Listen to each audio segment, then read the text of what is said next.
Hello student, welcome back to the channel. बच्चों, आज का टॉपिक में हम डिस्कस करेंगे MCQ on depreciation.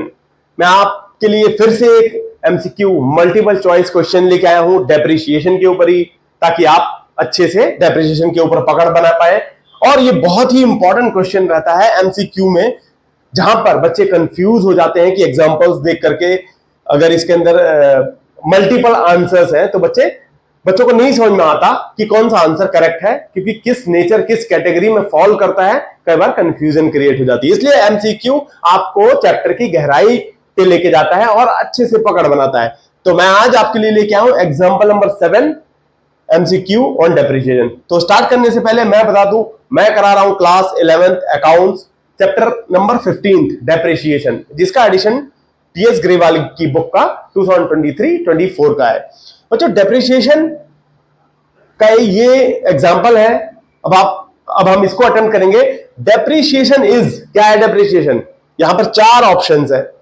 Previous question number 6 में, एग्जांपल नंबर 6 में वो डिफरेंट 4 आंसर्स थे, यहां पर डिफरेंट 4 आंसर है, क्योंकि वो भी डेप्रिसिएशन इज के बाद ही स्टार्ट हुआ था उसमें भी। तो बच्चों, अब आप एक एक करके हम समझेंगे कि क्या होते हैं ये। पहला, डेप्रिसिएशन इज रेवेन्यू एक्सपेंडिचर। अब आप ये कहेंगे कि क्या होता है रेवेन्यू एक्सपेंडिचर? हमें जब बच्चों आपको मतलब नहीं पता होगा तो आंसर्स बताना बहुत डिफिकल्ट है, फिर तो आप तुक्का ही मारेंगे। नहीं, आपको समझने की जरूरत है कि रेवेन्यू एक्सपेंडिचर क्या होता है। देखो, रेवेन्यू एक्सपेंडिचर वो खर्चा जो आप लगातार आप उसको चार्ज करते रहते हैं P&L में, रेवेन्यू इनकम के ऊपर।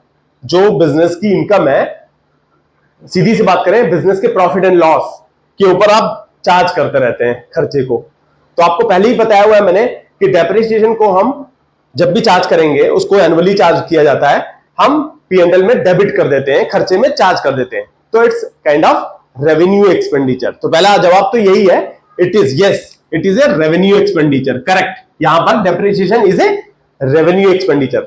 नहीं, अभी हम रुकते हैं, करेक्ट आंसर मिल गया हमें, बट हम 3 और समझेंगे कि क्या होते हैं वो, ताकि आपकी पकड़ अच्छे से मजबूत हो सके। ये नहीं कि आपको पता लग गया कि हाँ इट्स रेवेन्यू एक्सपेंडिचर, आपने इनको पढ़े नहीं, आप आगे बढ़ गए। क्योंकि अगर आपको ये मानो कि इसके अंदर रेवेन्यू एक्सपेंडिचर का ऑप्शन ही नहीं होता, तब आप क्या लिखते हैं? ऐसा कई बार होता है। तो आप बेहतर ये है, अच्छे से समझने के लिए कोई भी चीज, आप सारे ऑप्शंस के मतलब को समझें। तो आइए मैं आपको दूसरा मतलब भी बता देता हूं, कैपिटल एक्सपेंडिचर। अब कैपिटल एक्सपेंडिचर क्या होता है? बच्चों, क्या होता है कि रेवेन्यू खर्चा जो होता है वो लगातार निरंतर होता रहता है बिजनेस के ऑपरेशंस में। बिजली का बिल, इलेक्ट्रिसिटी, सैलरी, रेंट, जो भी है, ये आपके रेवेन्यू के खर्चे हैं। अब कैपिटल एक्सपेंडिचर क्या होता है? हमने कोई मशीन खरीद ली, जो एसेट्स है, कैपिटल है आपकी, वो उस तरह का खर्चा। क्योंकि आप बिजनेस, भले ही बिजनेस के लिए ठीक है कैपिटल आप ले क्या है, लेकिन रिकरिंग नेचर नहीं होता उसका। आप लगातार वो खर्चा नहीं करते कि हर रोज एसेट्स खरीद के ला रहे हैं। नहीं, कैपिटल कोई भारी भरकम खर्चा, उसको बोलते हैं कैपिटल एक्सपेंडिचर। तो डेप्रिसिएशन भारी भरकम तो खर्चा है नहीं ना, वो डेफर्ड रेवेन्यू एक्सपेंडिचर है। डेफर्ड भी होता है कि एक निरंतर आप डेफर करे जाते हैं, कोई खर्चा है बट अभी नहीं चार्ज करते, डेफरल, आप पोस्टपोन, ऐसा कोई खर्चा है नहीं है। ठीक है, नन ऑफ दिस, इसका तो सवाल ही नहीं था। तो correct answer is depreciation is revenue expenditure.